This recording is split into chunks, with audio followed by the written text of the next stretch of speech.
Hello friends, welcome back to the channel. कैसे हैं आप सभी? उम्मीद है कि आप सभी ठीक होंगे और मैं भी ठीक हूं। तो चलिए आज नए टॉपिक पे बात करेंगे। आज हम करेंगे most important daily speaking sentences. Most important मैं क्यों कह रही हूं? क्योंकि मैंने सोचा है कि हम शुरुआत करेंगे जो सुबह से लेकर रात तक बोले जाने वाले वाक्य हैं, हम घर पर दूसरे मेंबर्स के साथ बोलते हैं, फैमिली मेंबर्स के साथ। जैसे कई बार क्या होता है गाइज कि लोग कहते हैं, कोई तो कहता है कि मुझे इंग्लिश दूसरे बोलते तो समझ में आ जाती है लेकिन मैं खुद नहीं बोल पाता। कई कहते हैं कि मैं बोलने की कोशिश करता हूं तो टूटी फूटी बोल लेता हूं लेकिन दूसरों की समझ नहीं सकता या फिर फ्लुएंटली नहीं बोल सकता। तो क्या है, सबसे ज्यादा क्या है, जो स्कूलों से पढ़ते आए हैं ना, स्कूल में है ना, इंग्लिश सब्जेक्ट को एक बहुत टफ सब्जेक्ट मानते आए हैं और क्योंकि उसकी ग्रामर कईयों को समझ नहीं आती थी। तो क्या होता है कि इंग्लिश में जो रूल्स है ना, सबसे पहले हमने किया था वीडियोस में हेल्पिंग वर्ब्स करवाई थी मैंने कि डू का यूज कहाँ पे होगा, डज का कहाँ पे होगा, डिड का कहाँ पे होगा, हैज का कहाँ पे होगा, हैड का कहाँ होगा।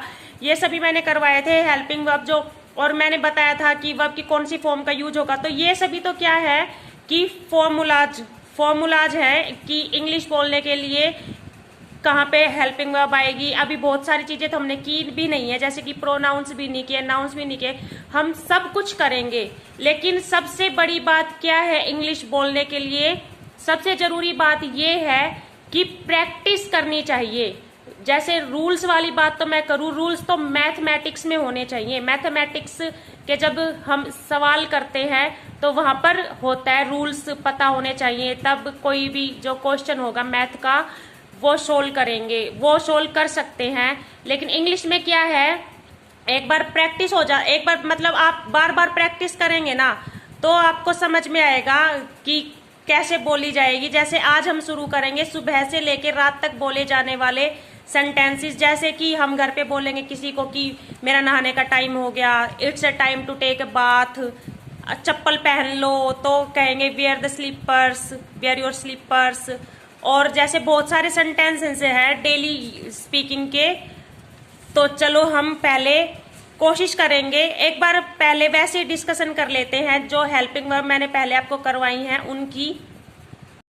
तो उन हेल्पिंग वर्ब्स की बात मैं क्यों कर रही हूँ जो मैंने पहले भी करवाई हुई है, क्योंकि जब एक बंदे को पता होता है ना कि सेंटेंस बोलने के लिए यहाँ पर सब्जेक्ट आएगा, यहाँ पर वर्ब की ये वाली फॉर्म आएगी, यहाँ पर ये वाली हेल्पिंग वर्ब आएगी, यहाँ पर ये वाली प्रीपोजिशन आएगी, तो वो दूसरे बंदे को इसी तरह से तो बताएगा कि आज हेल्पिंग वर्ब्स के बारे में बता देगा, आज वर्ब की फॉर्म लगानी बता देगा, आज सब्जेक्ट को कहाँ पर पुट करना है ये बता देगा। लेकिन बात क्या है कि जब कोई सेंटेंस बोलेंगे तो सोचने थोड़ी ना बैठेंगे पहले कि हाँ अभी हम यहाँ पे देखेंगे कि कहाँ पे हमें ये वाली चीज लगानी, हेल्पिंग वर्ब कहाँ पे लगानी है, सब्जेक्ट कहाँ पे लगाना है। लेकिन ऐसे सोचना भी पड़ता है। जब स्टार्टिंग में बोलने की कोशिश करेंगे जो बिगिनर्स हैं वो, तो वो पहले धीरे धीरे ही बोलेंगे, पहले बोल के देखेंगे, पहले सोचेंगे कि हाँ हमने डू का यूज करना सीखा था, तो पहले तो सोचेंगे ना कि डू का यूज आखिर होगा कहाँ। कोई सेंटेंस ऐसा आ गया जहां पर हम थर्ड पर्सन के बारे में बात करेंगे तो पहले सोचना तो पड़ेगा ना कि यहाँ पे डू की बात करेंगे या डज की बात करेंगे। तो मेन बात मैं क्या कहना चाहती हूँ, मैं ये कहना चाहती हूँ कि जो सामने वाला बंदा बताता है सेंटेंसेस कैसे बोलने हैं तो पहले उसको ध्यान से सुन के और फिर प्रैक्टिस करो जितनी ज्यादा हो सके। अब मैं आपको बताऊंगी कि आपको प्रैक्टिस कैसे करनी है। जैसे मैंने आपको बताया ना कि डेली बोले जाने वाले सेंटेंसेस, जैसे कि एक सेंटेंस हम ले लेते हैं, जैसे छोटे बच्चे से स्टार्ट करते हैं कि उठ जाओ। जैसे सुबह से स्टार्ट करेंगे हम कि उठ जाओ तो हम कहेंगे गेट अप। और जैसे हम किसी और भी किसी से बात करेंगे, जैसे मैंने बताया ना कि नहा लो, तो हम बोलेंगे ना टेक ए बाथ, कि अब कहेंगे कि क्या आप चाय लेंगे। इस तरह के जो सेंटेंसेस है ना उनको हम कैसे बोलेंगे घर, सबसे पहले तो हमें घर वाले जो हमारे फैमिली मेंबर्स होते हैं उनके साथ ही बोलने की प्रैक्टिस करनी चाहिए। और फिर कई बार प्रैक्टिस करनी चाहिए कि फ्रेंड से बाहर जाके बात करेंगे तो उससे ये वाली बात कहेंगे, तो ये वाली बात हम इंग्लिश में कैसे कह सकते हैं। तो चलो इसी के बारे में बात करेंगे।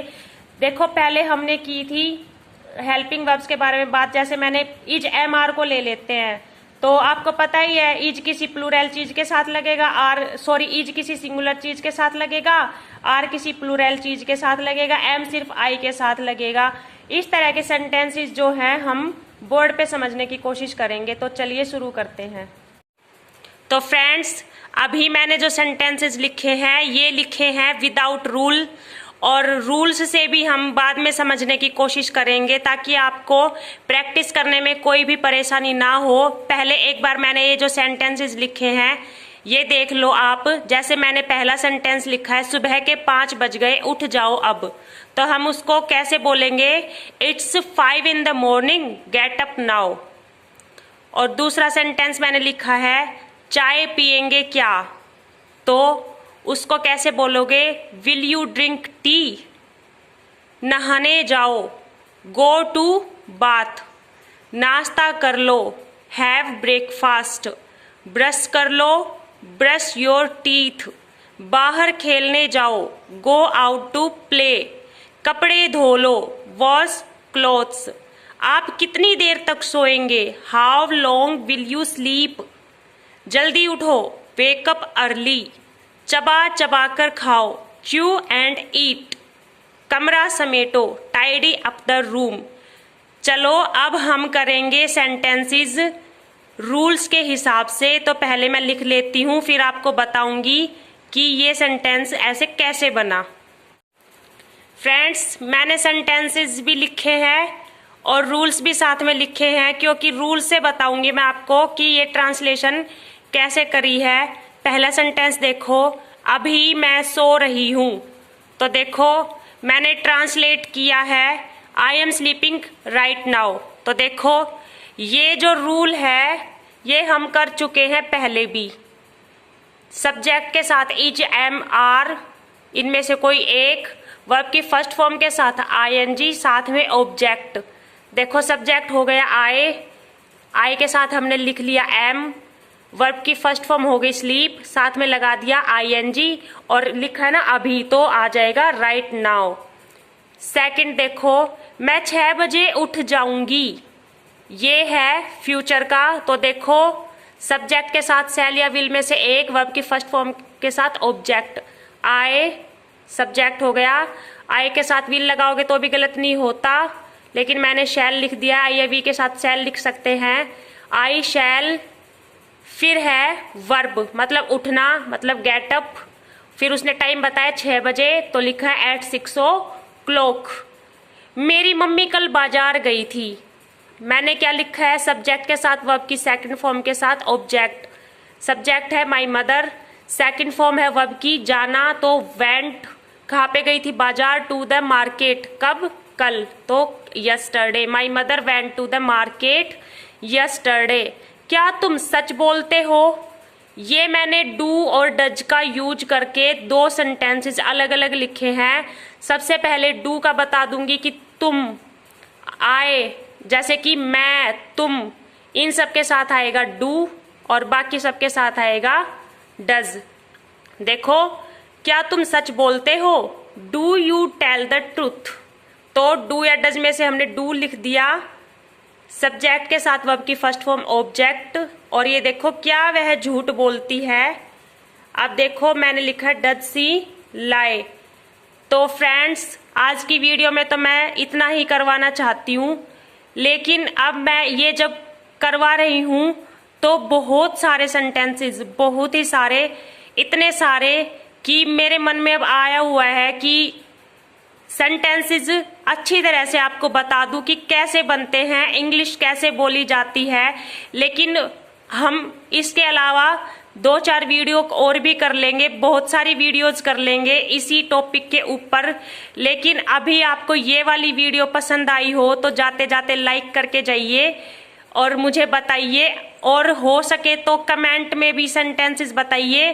फिर मैं रूल के साथ उसको ट्रांसलेट करके आपको बोर्ड पे दिखाऊंगी और बताऊंगी भी कि कैसे ट्रांसलेट की है, और रूल्स में क्या मतलब हेल्पिंग वर्ब कहाँ, सब्जेक्ट कहाँ, वर्ब की फॉर्म कौन सी, कैसे लगा के ये सेंटेंस ट्रांसलेट हुआ है।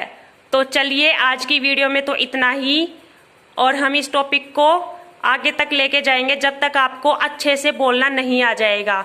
तो चलिए आप इस वीडियो को लाइक कीजिए और अगर पसंद आई हो तो शेयर कीजिए।